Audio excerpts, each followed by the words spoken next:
किसान भाइयों नमस्कार। आज हम उपस्थित हैं यहाँ कौन सा फार्म? पहाड़पुर फार्म पे।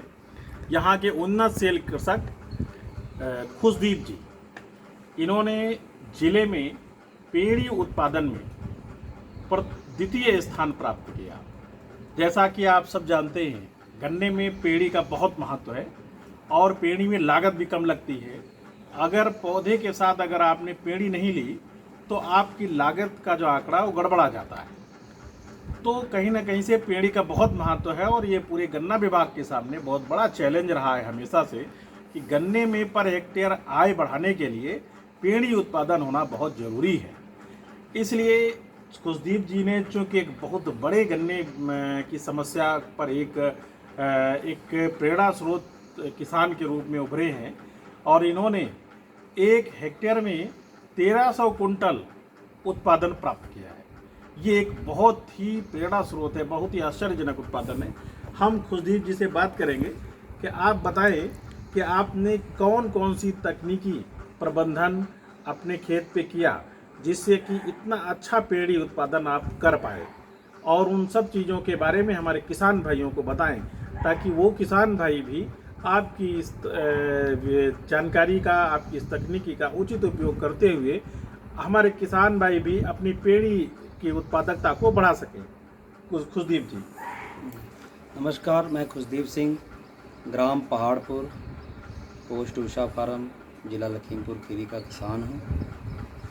जैसा कि भाई साहब ने बताया कि जो पेड़ी प्रबंधन है उसके बारे में किसान भाइयों के साथ अपनी बात को साझा करने जा रहा हूँ। किसान भाइयों, पेड़ी वाकई में अगर हमें गन्ने का सही फ़ायदा लेना है तो हमें पौधे के साथ साथ पेड़ी भी अगर हमारा अच्छा है तभी हमको उससे लाभ है। अन्यथा अगर केवल पौधा ही हम अच्छा निकालते हैं तो उसका कोई फ़ायदा नहीं है किसान को, क्योंकि पौधे की लागत भी ज़्यादा है पेड़ी के अपेक्षा। और जैसा कि जब पेड़ी की हम कटाई करवाते हैं गन्ने कटाने के बाद हमको पेड़ी की जो है ड्रिंचिंग करना ज़रूरी है।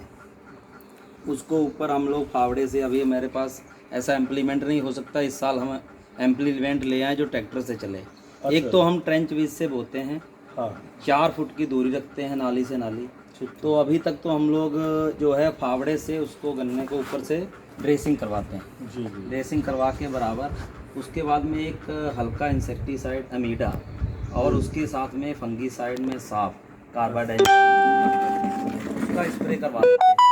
स्प्रे करवाने के बाद उसमें पानी नहीं जल्दी लगाते हैं। अच्छा, गन्ना काटने के बाद तुरंत एक तरफ काटते जाते हैं, स्प्रे करते जाते हैं? स्प्रे कैसे आप करते हैं? नहीं, उसको काटने के बाद उसको ड्रिंचिंग करते हैं। नहीं, पूरे ड्रेसिंग जैसे हमारा 1 एकड़ का खेत हाँ, है, कट गया तो वो तो धीरे धीरे कटेगा। एक ट्राली आज, एक ट्राली कल। हाँ, तो जैसे हाँ, जितना काटेंगे हाँ, जितनी उसी नालियाँ पे नेपसेक स्प्रेयर से स्प्रे घोल बना करके तुरंत स्प्रे कर देते। जैसे आज कटा तो अगर संभव है तो आज ही करवा दें, नहीं तो कल तक जरूर हो जाए। उसमें देरी नहीं होनी चाहिए। हाँ, ताकि फंगस ना आ जाए। और उसमें पानी नहीं लगाना हमको जल्दी। उसको जितना समय रह सके उसमें ट्रिलिंग होने दें। अच्छा। पहला पानी जो है जितना रुक सकें आप, जी, जितना मतलब कहने का मतलब उधर मार्च में कटेगी पौधा। हाँ जी। तो मार्च में पानी तुरंत इसलिए नहीं लगाना क्योंकि उधर गर्मी बनने दें। उससे गर्मी बनेगी तभी ट्रिलिंग होगी। और उससे 2 फायदे हैं, ट्रिलिंग भी होगा और फंगस भी नहीं जल्दी फंगस नहीं जल्दी। और जो तुरंत पानी जल्दी लगा देते हैं उससे फंगस का भी अटैक होता है और ज़मीन ठंडी होने से ट्रिलिंग भी कम होती है। नहीं, जैसे पत्ती है, पत्ती क्या करेंगे? चूंकि पत्ती भी तो उसमें रहती है। पत्ती देखिए, इस बार हमने 2 तरीके, एक तो पत्ती को हटवाया, खेत से निकलवाया है। कुछ खेत ऐसे हैं उसमें पत्ती हमने बीच में, क्योंकि 4 फुट का गैप है, बीच में डाल, क्योंकि हम लोग हर साल उसमें मिट्टी चढ़वा देते हैं। ऊपर की मिट्टी जहाँ पे गन्ने की पौध लगी होती है, गन्ना होता है, उसकी हटवा देते हैं, बीच में कर देते हैं। ओह, बीच में। और जब उसको छटाई करते हैं वो वाली मिट्टी उस पत्ती पे डाल देते हैं। ठीक। जब पानी लगाते हैं तो उसमें डीकम्पोजर डाल देते हैं। हाँ, वो पत्ती सड़ जाएगी। पत्ती उसमें सड़ जाती है। ऐसे खेतों में हम लोग पत्ती है और कुछ खेतों की निकलवा देते हैं। अच्छा। हाँ, निकलवा देते हैं। तो गांव है पास में, तो बांध के ले जाते हैं लोग, इकट्ठा करवा देते हैं, वो ले जाते हैं अपने गांव में छप्पर वगैरह छाने के लिए, वो ले जाते हैं। अच्छा। हाँ जी। तो इसके बाद क्या इसके करते हैं? पहले हम कुछ समय पहले जो जला ही देते थे, सारे किसान जलाते थे हाँ, लेकिन नहीं, ये 2 अच्छा साल है। से ये 2 अच्छा साल है। से थोड़ा सा सिस्टम को यही चेंज करना ही करके पड़ेगा, ये करना बहुत पड़ेगा। जरूरी है। ये इसके लिए आपको बताइए, ये बहुत अच्छा काम कर रहे हैं।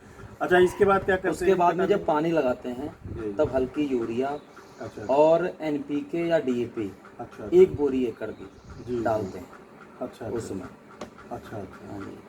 और फिर उसके जैसे बाद जैसे चलता है पानी, निकाई गुड़ाई वो चलती रहती है। अच्छा, बाकी फिर प्रैक्टिसेस वही रहती है हाँ वही आम आगे, तौर हाँ पे। आमतौर पर। आप केवल महत्वपूर्ण काम इसमें सबसे ज़्यादा ये करते हो जो आम किसान नहीं करता है, उसका जो स्टबल सेविंग। हाँ जी जी स्टबल सेविंग मतलब होता है कि उसका जो अवशेष बचता है जी, उसकी हाँ। सुरक्षा करना। हाँ सुरक्षा करना। तो आप स्टबल सेविंग का काम बहुत जी जी अच्छी तरीके से करते हैं। तो क्या उसके लिए आप कोई औजार भी रखे हैं? कैसे उसके जो खूंट बच जाता है उसको भी काटते हैं हाँ क्या? जी काटते हैं उसको। अभी तो कैसे फावड़े काटते से ही हो? करते हैं, लेबर से ही है। अच्छा, लेकिन इस बार एक हम खतौली के पास दे के आए हैं, हाँ। वो ट्रैक्टर की पीटीओ से यंत्र चलता है। अच्छा अच्छा। जी, वो उसी में कूड़ में चलेगा, एक कूड़ एक बार में लेके वो तो जाएगा बहुत ट्रैक्टर। बढ़िया होता है। वो लगभग 25 से 30 हज़ार रुपए का है। अच्छा अच्छा। और बहुत अच्छा वो उसी से बिल्कुल, काट हाँ, दोगे? बहुत उसके ब्लेड अच्छे हैं, जी जी बिल्कुल साफ काट देगा। जी। और उससे हमारी जो साइड में पत्ती है उसके ऊपर ऑटोमेटिक मिट्टी भी गिर जाती है।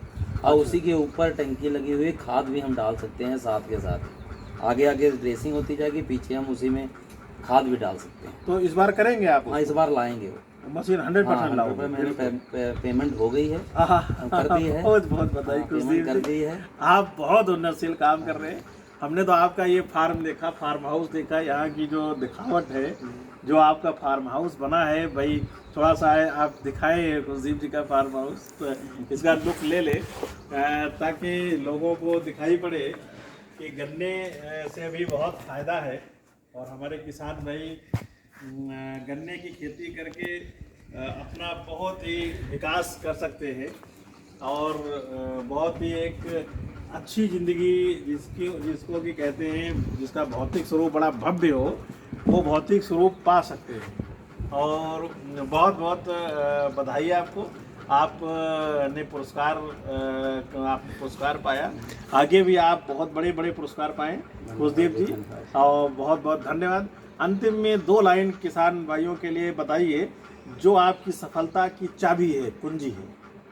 जी, मैं किसान भाइयों को बताना चाहता हूँ कि फर्स्ट टाइम हम 2009 में एक किसान हैं मीरगंज के पास, किसान चौधरी जबरपाल सिंह, फर्स्ट टाइम हम अपना गन्ने के मामले में उन्हीं को अपना आइडल मानते मैंने हैं। देखा है। हाँ जी, तो 9 में गए थे पहली बार, जब उन्होंने अपनी तकनीक बताई तो हम लोगों ने फर्स्ट टाइम सुन के, जब तक करो ना तब तक नहीं लगता है कि ये हो सकता है, तो हम लोगों ने सुना और वहाँ की बात वहीं छोड़ के चले आए। हम गए थे, चाचा गए थे, जीजा जी गए थे, 6 लोग गए थे। उसके बाद 2010 में हमने दोबारा विजिट, फिर सिंगल ही गए मोटरसाइकिल से, बरेली के आगे 30-35 किलोमीटर पड़ता है। जब दोबारा हम गए तब हमने आकर वही सिस्टम अपने यहाँ 1 एकड़ में अपनाया। ट्रेंच भी थी पहली बार 2010 में हमने अपनाया था उनके कहने पे। फिर उन्हीं के मार्गदर्शन में हम करते रहे, जो जो वो बताते रहे। उस साल हमने पहले साल पौधा गन्ना 600 कुंटल निकाला था। कभी भी ना हमारे पिताजी ने पहले उससे इतना पैदावार ली, ना हमने, 600 ना कुंटल आज एकड़ तक में? 600 कुंटल है इस एकड़ में? समय। एकड़ में? हाँ एकड़ में। अरे इस समय हम 767 कुंटल पिछली बार हमारी पैदावार थी पौधे की। पिछले साल जो थी 767 कुंटल, कुछ ही कुंटल से रह गए, नहीं तो फर्स्ट प्राइज होता है स्टेट में। तो चलिए, आपने बताया। हालांकि चौधरी जबरपाल सिंह जी को हम भी बहुत देखते रहते हैं और उनके बहुत वीडियो शेयर करते हैं उत्तर प्रदेश गन्ना परिवार फेसबुक अकाउंट से। तो बहुत अच्छा आपने बताया। बहुत बहुत आपको धन्यवाद, बहुत बहुत आभार। अगर किसान भाइयों को इससे और अच्छी पैदा करनी तो गन्ने को अपना प्लांट भी अगर लगा सके, किसी के पास अगर पैसा है, अगर कोई इन्वेस्ट कर सकता है, तो अगर गुड़ बनाना अगर स्टार्ट करता है, एक सहारनपुर में है, अभी मिठास प्रोग्राम माननीय योगी जी ने करवाया था, उसमें 5,000 रुपये किलो तक का गुड़ आया था उसमें। और उसकी इतनी डिमांड थी कि वो काश्तकार पूरी भी नहीं कर पाया। 5,000 रुपये किलो वाले गुड़ की। अगर हम अच्छी क्वालिटी का अगर 50 रुपये में रखते हैं तो हम अपना चाहे जितना भी गुड़ तैयार कर लें, सारा गुड़ बिकता है, क्योंकि चीनी से ज़्यादा डिमांड गुड़ की है इस समय। हाँ नहीं, और फ़ायदेमंद भी है, चीनी के नुकसान है गुड़ का कोई नुकसान भी नहीं। तो आज के समय में अगर एक समय ऐसा लगता था गन्ने की खेती धीरे धीरे डायबिटीज जो है ख़त्म कर देगी, लेकिन अब 2 साल से ऐसा लग रहा नहीं, गन्ने के और भी बहुत से जैसे एथेनॉल बनने लगा है और से बहुत से ऐसे प्रोडक्ट तैयार होंगे, सिरका वगैरह, और गुड़ की डिमांड बाहर विदेशों तक है इसकी। तो लग रहा है गन्ने की खेती किसानों के फ़ायदेमंद रहेगी। अच्छा, आप एक गन्ना किसान के रूप में जरा हमारे फार्मर्स को ये बताइए, क्या आप गन्ना किसान की जो नीतियों के बारे में, क्या आप सरकार की नीतियों से प्रसन्न हैं, संतुष्ट है? देखिए, बाकी तो सब ठीक है, सरकार की सारी नीतियां सही हैं। सरकार की नीतियां कभी नहीं गलत होती जी। गलत होती हैं। जैसे हमारा अगर आज पेमेंट नहीं मिल रहा तो बजाज ग्रुप हमारे उसके लिए सरकार नहीं जिम्मेवार है, पूर्णतः सरकार नहीं जिम्मेदार है, बजाज ग्रुप जिम्मेदार है। आज किसान की परेशानी यही है कि अगर गन्ना तो पैदा कर रहा है, उसका पेमेंट नहीं मिल रहा है, तो वो पेमेंट सरकार अपने घर से तो नहीं देगी, वो देनी है बजाज को। ये तो एक बजाज ग्रुप की बात है। हाँ जी। ओवरऑल अब गन्ना किसान के रूप में जो किसान सरकार ने जो सरकार ने जो भी नीतियाँ बनाई हैं वो अच्छी हैं, बेहतर हैं, और जो भी आगे प्रयास पहले से जो भी कर रहे हैं वो अच्छे बेहतर हो रहे हैं, उसका लाभ मिल रहा है किसानों को। जी। बहुत बहुत धन्यवाद कुलदीप जी, बहुत अच्छा लगा आपसे बात करके। धन्यवाद। हमारे भाई साहब वीडियो बना रहे हैं। नमस्कार। समय उन्नति किसेस के संस्थान समय समय पर ऐसे वीडियोस बनाता रहता है जो हमारे किसान भाइयों के लिए फ़ायदेमंद हैं, और उत्तर प्रदेश गन्ना परिवार भी इसके लिए बधाई का पात्र है, और प्रदेश के सभी गन्ना किसानों को हमारी तरफ से नमस्कार, जय हिंद, जय भारत। अभिषेक सिंह जी जो है, अभिषेक जी आप वीडियो बना रहे हैं, मुस्कुरा रहे हैं, आपका बहुत बहुत धन्यवाद।